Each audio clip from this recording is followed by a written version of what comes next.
भक्तजनों, माताओं, बहनों, सादर जय श्री कृष्ण। हमारे YouTube चैनल में आप सभी का बहुत बहुत स्वागत है। मैं हूं आपके साथ आचार्य धर्मेंद्र शास्त्री। आज हम आपको नवरात्रि के दूसरे दिन की कथा सुनाने जा रहे हैं। दूसरे दिन की जो अधिष्ठात्री देवी होती है वो होती है ब्रह्मचारिणी देवी। ब्रह्मचारिणी देवी जो है सौम्यता का प्रतीक है तथा शरीर में जो है एक नई ऊर्जा का संचार करती है। मां दुर्गा की 9 शक्तियों का दूसरा रूप ब्रह्मचारिणी देवी का है। यह ब्रह्म शब्द का अर्थ होता है तपस्या करना, साधना करना। ब्रह्मचारिणी अर्थात तप की चारिणी, तप का आचरण करने वाली देवी है। ब्रह्मचारिणी देवी का स्वरूप पूर्ण ज्योतिर्मय एवं अत्यंत भव्य है। इनके दाहिने हाथ में जप की माला है एवं बाएं हाथ में कमंडल रहता है। मां दुर्गा जी का यह दूसरा स्वरूप भक्तों को सिद्धि तथा अनंत पुण्य फल प्रदान करता है और इनकी उपासना से मनुष्य में त्याग, तपस्या, वैराग्य, सदाचार, संयम की वृद्धि होती है और एक नव ऊर्जा का संचार हमारे शरीर में होता है। दुर्गा पूजा के दूसरे दिन इन्हीं के स्वरूप की उपासना की जाती है। इस दिन साधक का मन स्वादिष्ठान चक्र में स्थित होता है। इस चक्र में अवस्थित मन वाला योगी उनकी कृपा और भक्ति को प्राप्त करता है। माता ब्रह्मचारिणी की पूजा प्रत्येक देवी की पूजा के अनुसार की जाती है तथा इनको भी जो है सौम्यता बहुत अधिक प्रिय होती है और समस्त सौम्य और सौभाग्य की वस्तुओं का इनको अर्पण किया जाता है। इसके अलावा इनका जो विशेष रूप से भोग होता है वह शक्कर का भोग होता है। माता ब्रह्मचारिणी जी को शक्कर का भोग लगाया जाता है तथा इनका जो बीज मंत्र है उसका जाप करना चाहिए। ओम ह्रीं अंबिकाये नमः, ओम ह्रीं अंबिकाये नमः। इस महामंत्र का जाप माता ब्रह्मचारिणी देवी की प्रसन्नता के लिए किया जाता है। इस मंत्र का जाप करने से मनुष्य को परम सिद्धि की प्राप्ति होती है। और इस दूसरे दिन जो है आपको प्रथम अध्याय से लेकर के दूसरे अध्याय तक की कथा का हम आपको वर्णन करने जा रहे हैं। दुर्गा सप्तशती का जो प्रथम अध्याय है उसमें महर्षि मार्कंडेय ऋषि बोलते हैं कि भगवान सूर्य के पुत्र सावर्णी की उत्पत्ति की कथा जो मैं विस्तार पूर्वक कहता हूं, अतः आप ध्यान पूर्वक सुनिए। सूर्य की छाया से उत्पन्न सावर्णी जगत जननी महामाया की कृपा से जैसे जैसे मनवंतर के अधिपति बने वह कथा आप श्रवण करिए। प्राचीन काल में स्वारोचिष मनवंतर में चैत्र वंशी राजा सुरथ समस्त पृथ्वी के चक्रवर्ती सम्राट हुए थे। वे प्रजा का अपने पुत्रों की भांति पालन करते थे। यवन राजाओं से राजा सुरथ की शत्रुता हो गई थी। दुष्ट दलन राजा सुरथ से उनका भयंकर युद्ध हुआ और थोड़ी सेना होने के कारण यवन राजाओं ने सुरथ राजा को हरा दिया। उसके बाद राजा अपने नगर में पुनः आकर के यह राज्य करने लगा। तो भी अन्य शत्रु राजाओं ने राजा सुरथ पर चढ़ाई कर दी और नगर में भी दुराचारी मंत्रियों ने राजा का कोष, सैन्य तथा समस्त वस्तुएं छीन ली। तब राजा सुरथ हार करके अकेला ही घोड़े पर सवार होकर के शिकार खेलने के बहाने घोर जंगल में चला गया। वहां उन्होंने महर्षि मेधा का सुंदर आश्रम देखा जो कि अहिंसक सिंह आदि पशुओं तथा शिष्यों और मुनियों से शोभित था। वहां बैठे हुए महर्षि मेधा को राजा सुरथ ने नमस्कार किया और मुनि से उचित सत्कार पाकर के उसी आश्रम में वह राजा निवास करने लगा। कुछ काल के बाद फिर वह अपने राज्य तथा प्रजा की चिंता से विचार करने लगा। जिस राज्य को मेरे पूर्वजों ने भली भांति चलाया और प्रजा का पालन किया वह आज मुझसे दूर चला गया है। वे दुष्ट मंत्री राज्य का पालन धर्म नीति के अनुसार कर रहे होंगे या नहीं, और मेरा मुख्य हाथी भी दुश्मनों के वश में हो जाने के कारण क्या क्या कष्ट भोग रहा होगा। जो आज्ञाकारी नौकर चाकर नित्य प्रसन्नता से धन और भोजन को प्राप्त करते थे अब उन दुष्ट राजाओं के आश्रय में रह करके कष्ट पाते होंगे। मंत्री राज्य के धन को कुमार्ग में व्यर्थ ही अपव्यय कर रहे होंगे। जो धन मेरे पूर्वजों ने बड़े कष्ट से संग्रह किया था वो सब नष्ट हो चुका है। इस प्रकार वह राजा राज्य की सभी बातों की वहां पर चिंता करने लगा। कुछ समय बाद एक दिन आश्रम के समीप एक वैश्य को आते हुए देखा तो राजा ने उससे पूछा कि अरे भाई तुम कौन हो और यहां पर क्यों आए हो? और इस प्रकार जो है तुम्हारा मलिन मुख शोक युक्त क्यों दिखाई दे रहा है? इस प्रकार राजा सूरत की बातों को सुनकर के उस समाधि नामक वैश्य ने राजा सूरत से कहा कि हे राजन, मैं समाधि नाम का एक वैश्य हूं।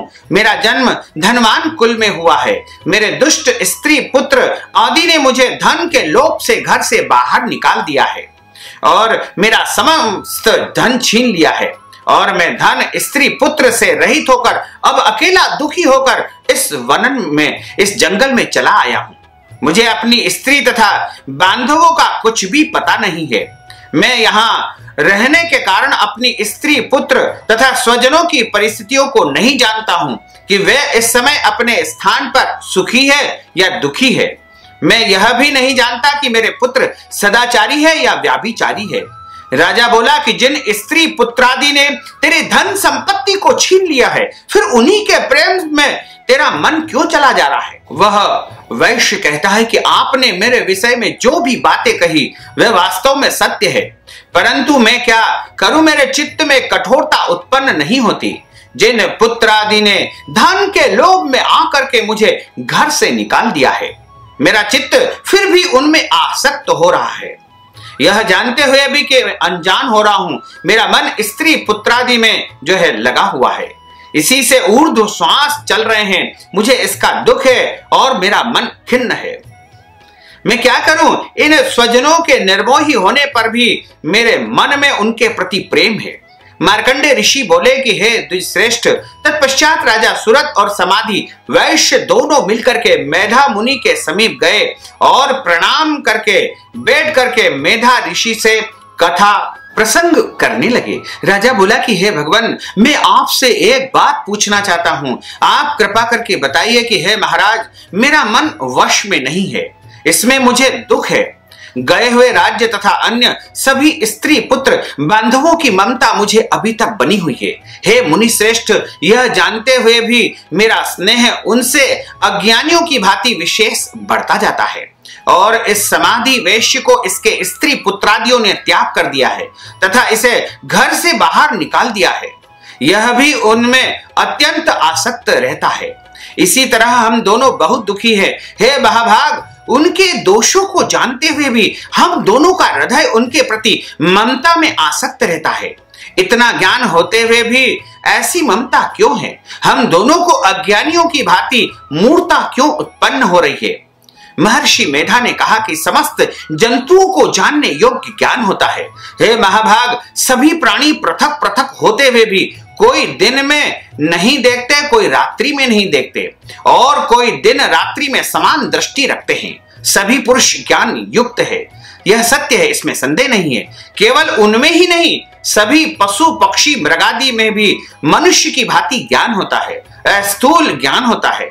जैसे मनुष्य में आहार आदि की इच्छा उत्पन्न होती है, वैसे ही पशु पक्षी आदि में भी आहार विहार निद्रा मैथुन आदि की इच्छा उत्पन्न होती रहती है। और ज्ञान होने पर भी पशु पक्षियों की भांति भूखे होने पर भी ममतावश अपने बच्चों को चोंच में स्नेह से चुगा देकर के प्रसन्न होते हैं। हे राजन, मनुष्य भी अपने पुत्र पौत्रों के साथ में इसी भांति बर्ताव करते हैं। वह पालन पोषण इस इच्छा से करते हैं कि जब हमारी वृद्धावस्था आएगी तब हमारा पालन पोषण हमारे बच्चे करेंगे। क्या तुम यह नहीं देखते हैं कि पुत्रादि उनका भरण पोषण न भी करे तो भी माता पिता तो उनका करते ही है, क्योंकि विश्व की स्थिति को रखने वाली महामाया के प्रभाव से वे मोह के गड्ढे में डाल दिए गए हैं। इसमें कोई आश्चर्य नहीं है, क्योंकि यह भगवान विष्णु की योग निद्रा है जिसमें संसार मोहित हो जाता है। यही भगवान की महामाया है। यही भगवती देवी बड़े बड़े ज्ञानियों के चित्त को जबरदस्ती खींच करके मोह में डाल देती है और यह महामाया के कारण ही व्यक्ति जो है मनुष्य वशीभूत होता है। और यह महामाया देवी ने ही चराचर विश्व को उत्पन्न किया है और यह देवी प्रसन्न होकर के भक्तों को वरदान देती है जिससे मुक्ति मिलती है। वही मुक्ति की परम हेतु और सनातनी ब्रह्म ज्ञान स्वरूपा विद्या है। राजा बोला कि हे भगवान, आप जिसे महामाया कहते हैं वह कौन सी देवी है और हे द्विज, वह देवी कैसे उत्पन्न हुई है और उसका क्या कार्य है, उसका स्वभाव, स्वरूप, उत्पत्ति आदि के विषय में मैं आपके मुखारविंद से श्रवण करना चाहता हूं। सो आप सभी वृत्तांत कृपा करके मुझे सुनाइए। ऋषि ने कहा कि वह देवी नित्य है तथा सब चराचर में व्याप्त है, तथापि उसकी उत्पत्ति अनेक भांति से है। उस कथा को मेरे द्वारा तुम जरूर सुनो। यह भगवती देवताओं की कार्य सिद्धि के लिए उत्पन्न होती है और अजन्मा उत्पन्ना कहलाती है। जब भगवान विष्णु संपूर्ण विश्व को त्याग अनंत में जल ही जल करके योग निद्रा में शेष शैया पर शयन कर रहे हैं, उस समय विख्यात मधु और कैटभ नामक दो असुर भगवान विष्णु के कान के मेल से पैदा होकर के ब्रह्मा जी को मारने के लिए तैयार हुए। ब्रह्मा जी विष्णु भगवान की नाभि कमल पर स्थित है। उन दोनों भयंकर असुरों को मारने को आता देख करके, भगवान विष्णु को सोता हुआ देख करके ब्रह्मा जी योग निद्रा की प्रसन्नता के लिए एकाग्र मन से देवी की स्तुति करने लगे, जिससे कि भगवान विष्णु के नेत्रों से भगवती योग माया अपना प्रभाव हटा ले और भगवान जाग जाए। यह योग माया विश्वेश्वरी जगन माता स्थिति संसार को जो है पालन करने वाली, संहार करने वाली है। भगवान विष्णु की अतुल तेज वाली निद्रा स्वरूप अनुपम शक्ति है। ब्रह्मा जी बोले कि हे महामाये, तुम स्वाहा हो, देवताओं को पालने वाली, तुम स्वधा पितृश्वरों का पोषण करने वाली हो, तथा तुम ही वशटकार स्वर इंद्र को यज्ञ का हिस्सा पहुंचाने वाली हो। अमृत भी तुम हो, अक्षर में ऊ मात्रा तुम हो, तथा नित्य आदि मात्रा व्यंजन भी तुम हो। हे देवी, तुम ही संध्या हो, सावित्री हो, संसार की जननी हो। हे मातेश्वरी, विश्व को उत्पन्न, पालन और संहार करने वाली आप ही हो। रचना काल में सृष्टि रूप तथा पालन काल में स्थिति स्वरूपा आप हो और संहार काल में संहार स्वरूपा आप हो। आप ही महाविद्या हो, महामाया हो, महामेधा हो, महास्मृति हो, महामोहा हो, महादेवी हो, महासुरी हो। आप ही समस्त चराचर के तीनों गुणों सत्व रज तम को उत्पन्न करने वाली हो। आप ही काल रात्रि हो, प्रलय स्वरूप महारात्रि तथा दारुण मोह रात्रि हो। आप ही ईश्वरी और बुद्धि को बोध स्वरूपा हो। लज्जा, पुष्टि, तुष्टि, शांति, क्षमा आप ही हो। हे मातेश्वरी, आप खड्ग, शूल, घोर गदा, शंख और चक्र, धनुर, बाण, भुषुंडी, परिक आदि अस्त्र शस्त्रों को धारण करने वाली हो। हे देवी, आप ही सौम्यता हो तथा संसार में आप ही अति सुंदरा हो। पर हो आप हो, अपर हो, श्रेष्ठ आप हो, परमेश्वरी आप हो। हे अखिलात्मिक सत और असत जो कुछ है उनमें सबकी शक्ति आप ही हो। मैं आपकी कैसे प्रार्थना करूं? जो इस विश्व की रचना, पालन और संहार करते हैं, उन भगवान विष्णु को आपने अपने निद्रा के वश में कर लिया है। फिर भला बताइए, और कौन आपकी प्रार्थना करने में समर्थ है, जबकि आपने भगवान विष्णु, शंकर और ईशान तथा मुझे जो है शरीर ग्रहण कर लिया है। आप तो अपने प्रभाव से स्वयं प्रशंसित हो। मधु और कैटभ, इन दोनों महा दुष्टों को आप मोह लीजिए और विश्ववती भगवान अच्युत को जगाइए।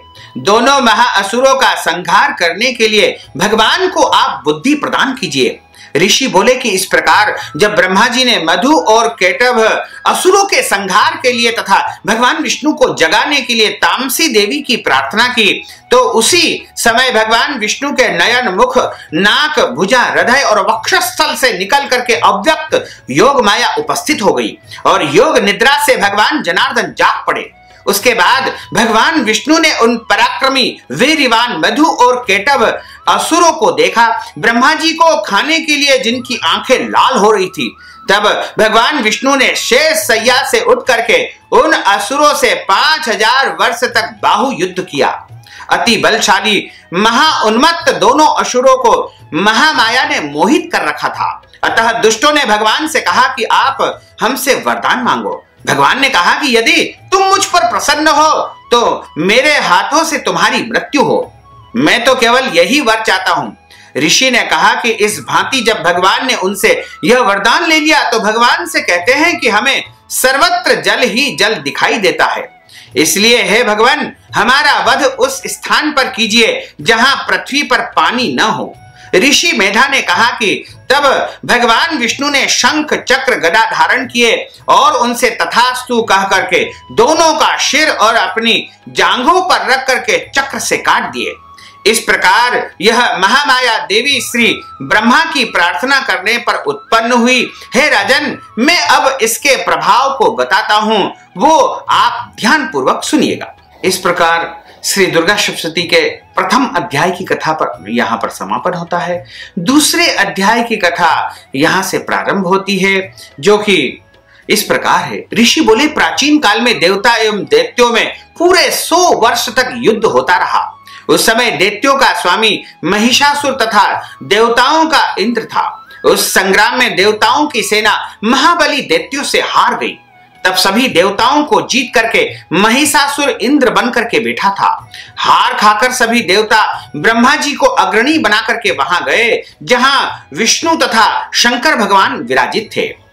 वहां पर देवताओं ने महिषासुर के सभी उपद्रव, अपने पराभव आदि का पूरा पूरा वृत्तांत कह करके सुनाया। उन्होंने कहा कि महिषासुर ने तो सूर्य, इंद्र, अग्नि, पवन, चंद्रमा, यम तथा वरुण जो है, इस प्रकार अन्य सभी देवताओं के अधिकार छीन लिए हैं। स्वयं ही सबका अधिष्ठाता बन बैठा है। उसने समस्त देवताओं को स्वर्ग से निकाल दिया है।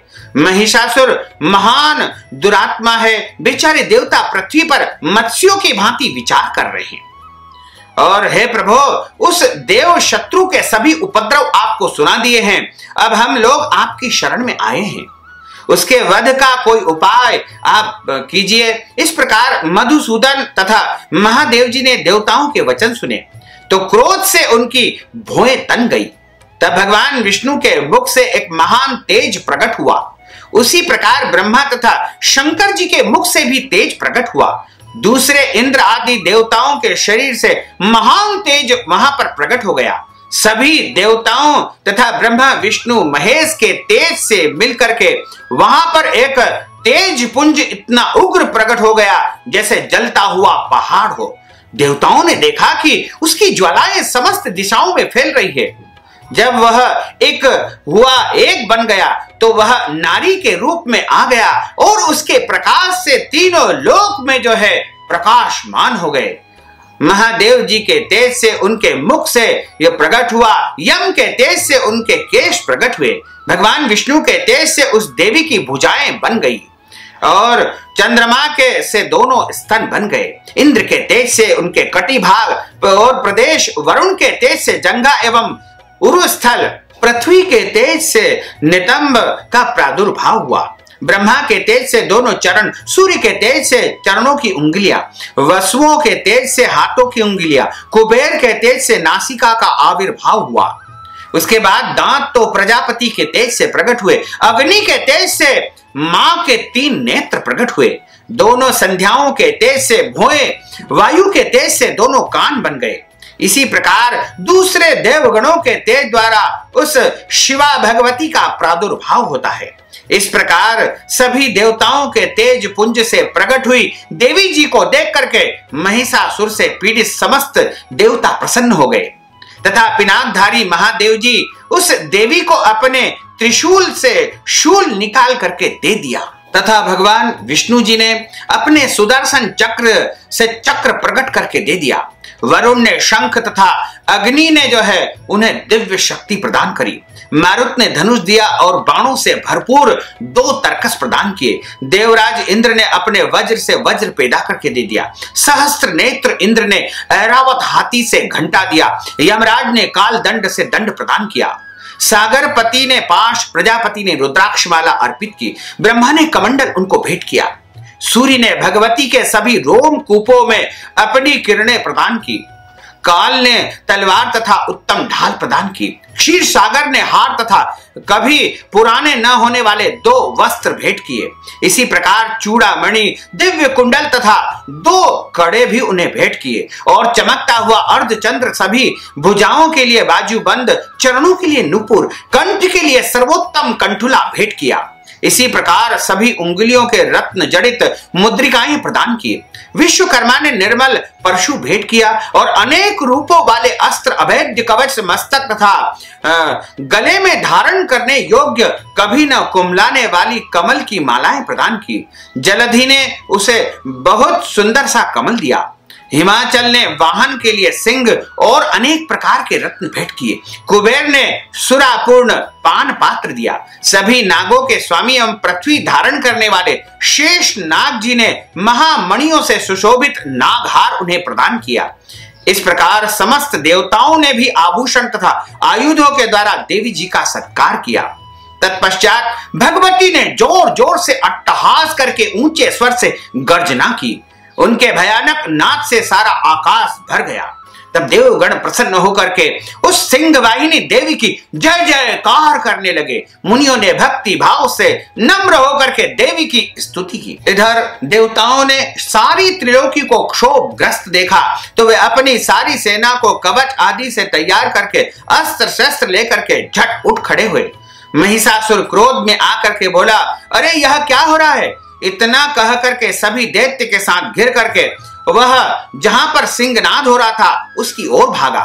वहां जाकर उसने तीनों लोकों को अपने तेज से प्रकाशित करती हुई देवी को देखा। उस देवी के चरणों के भार से पृथ्वी दबी जा रही थी। माथे के किरीट मुकुट से आकाश पर रेखाएं पड़ती जा रही थी। उनके धनुष टंकार से सातों पाताल क्षोभग्रस्त हो रहे थे। हजारों भुजाओं से सभी दिशाएं ढांप करके देवी खड़ी हुई थी। देवी जी के साथ उन दैत्यों का युद्ध आरंभ हो गया। नाना प्रकार के अस्त्र शस्त्रों के प्रहारों से दसों दिशाएं भर गई। महिषासुर का सेनापति उस समय चिक्षुर नामक एक महान दैत्य था। देवी जी के साथ उसी का युद्ध प्रारंभ हो चुका था। इस प्रकार अन्य देवों को भी अपनी तथा चतुरंगिणी के सेना के साथ में लेकर के चामर भी युद्ध करने लगा। 60,000 रथियों को साथ लेकर के उद्रग्न महादैत्य भी युद्ध में प्रवृत्त हो गया। महाहनु दैत्य 1 करोड़ रथियों के साथ में युद्ध में आ गया। 60 लाख रथियों से आवृत वाष्कल दैत्य युद्ध में उतर पड़ा। परिवारित दैत्य हाथी एवं घोड़ों के अनेकों सवारों के समूह से घिरा हुआ करोड़ों रथियों को साथ लाकर के देवी जी के साथ में युद्ध करने लगा। उस रणांगन में स्वयं महिषासुर भी करोड़ों करोड़ हजार रथों, हाथियों एवं घोड़ों की सेनाओं से घिरा हुआ खड़ा था। तोमर, भिंडीपाल, शक्ति, मूसल, परशु, पट्टिहास, खड्ग आदि शस्त्रों से युद्ध में देवी जी के साथ युद्ध करने लगा। कुछ दैत्य ने देवी जी पर शक्तियां छोड़ी एवं दूसरों ने पाश फेंके एवं एक दैत्य ने तो खड्गों के प्रहारों से देवी जी को मार डालने का प्रयत्न किया। तब उस चंडिका देवी ने उन शस्त्र अस्त्रों को अपने अस्त्र शस्त्रों की वर्षा करके खेल खेल में ही तोड़ डाला। ऐसा करने पर भी देवी जी के मुखारविंद पर थकावट का थोड़ा सा भी चिन्ह नहीं दिखाई दिया। देवता एवं ऋषिगण स्तुतियां कर रहे थे। ईश्वरी ने उन दैत्यों पर अस्त्र शस्त्र छोड़े। इधर देवी जी का वाहन सिंह भी क्रोध में आ गया। अपने गर्दन के बाल हिलाता हुआ एवं दैत्यों की सेना में इस प्रकार घूमने लगा कि जैसे वन में वन की अग्नि फैलती जा रही थी। उस युद्ध भूमि में युद्ध करती हुई अंबिका ने जितने श्वास छोड़े उतने ही श्वास झटपट करके सैकड़ों हजारों गणों के रूप में वहां पर प्रकट हो गए और गणों ने खड्ग, भिंडीपाल, परशु, पट्टिहास आदि शस्त्रों से युद्ध आरंभ कर दिया। देवी की शक्ति में वृद्धि पाकर के वे गण दैत्यों का नाश करने लगे। साथ में दूसरे गण नगारे, शंख आदि बजाने लगे। महती प्रसन्नता देने वाले उस युद्ध रूप उत्सव में कुछ एक ने मृदंग बजाए। तब देवी जी ने त्रिशूल, गदा और शक्ति की वर्षा से तलवार आदि शस्त्रों से सैकड़ों महान असुर मार डाले। दूसरे जितने एक दैत्य को घंटा के भयप्रद नाद से मूर्छित करके मार करके गिराया। मरे दैत्यों को पास से बांध करके पृथ्वी पर घसीट डाला। इस प्रकार दूसरे दैत्य को तेज तलवार के प्रहारों से दो दो टुक करके मार डाला। कितने एक तो गदा की चोट से घायल होकर पृथ्वी पर सो गए। मूसलों के प्रहार से कई एक रुधिर का वमन करने लगे। कई एक तो जो है शूल द्वारा वक्ष स्थल फट जाने से पृथ्वी पर पड़ गए। कितने एक दैत्यों को बाणों की वर्षा द्वारा युद्ध भूमि से काट गिराए।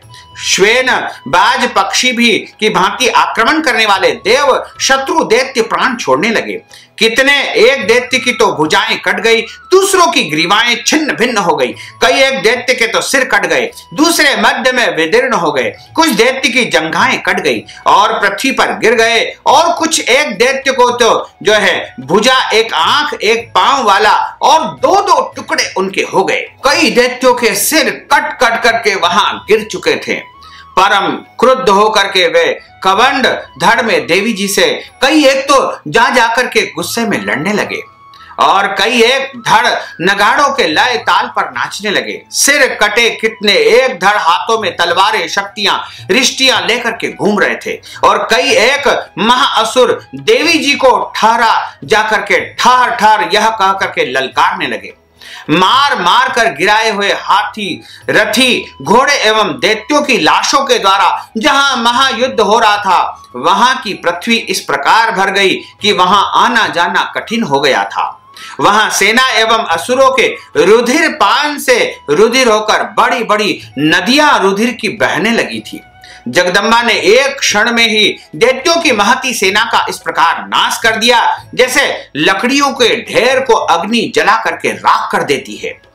देवी का वाहन सिंह अपने बालों को छटकटाता हुआ, बड़ी गर्जना करता हुआ दैत्यों के शरीर से मानो प्राण चुन चुन करके निकाल करके फेंक रहा है। देवी जी उन गणों ने महाअसुरों के साथ में बड़ा युद्ध किया, जिससे देवता प्रसन्न होकर के आकाश मंडल पर देवी की जय जयकार करने लगे तथा पुष्प वर्षा करने लगे। इस प्रकार यहां पर इस कथा का समापन होता है। भक्तजनों, माताओं, बहनों, यदि आप कथा के निमित्त दान दक्षिणा प्रदान करना चाहते हैं तो हमारे पेटीएम के माध्यम से, गूगल पे के माध्यम से, फोन पे के माध्यम से या अकाउंट नंबर के माध्यम से धनराशि आप हमें प्रदान करके पुण्य लाभ प्राप्त कर सकते हैं। बोलिए जगदम्बे मात की जय। अच्युतम केशवम राम नारायणम कृष्ण दामोदरम श्री वासुदेवम हरे श्रीधरम माधवम गोपिका वल्लभम श्री जानकी नायकम श्री रामचंद्रम भजे जानकी मनोहरम सर्वलोक नायकम श्री शंकरादि सेवितम पुण्य नाम कीर्तनम श्री राम राम राम राम राम नाम तायकम रामकृष्ण वासुदेवा भक्ति मुक्तिदायकम रामकृष्ण वासुदेवा भक्ति मुक्तिदायकम रामकृष्ण वासुदेवा भक्ति मुक्तिदायकम। भक्तजनों, माताओं, बहनों, इस ज्ञानवर्धक वीडियो को आप अधिक से अधिक लोगों को शेयर करिएगा, लाइक करिएगा, कमेंट करिएगा, और यदि अभी तक आपने सब्सक्राइब नहीं किया तो अभी और इसी समय सब्सक्राइब अवश्य कर लीजिए। आपको और आपके पूरे परिवार को सादर जय श्री कृष्ण, सादर धन्यवाद।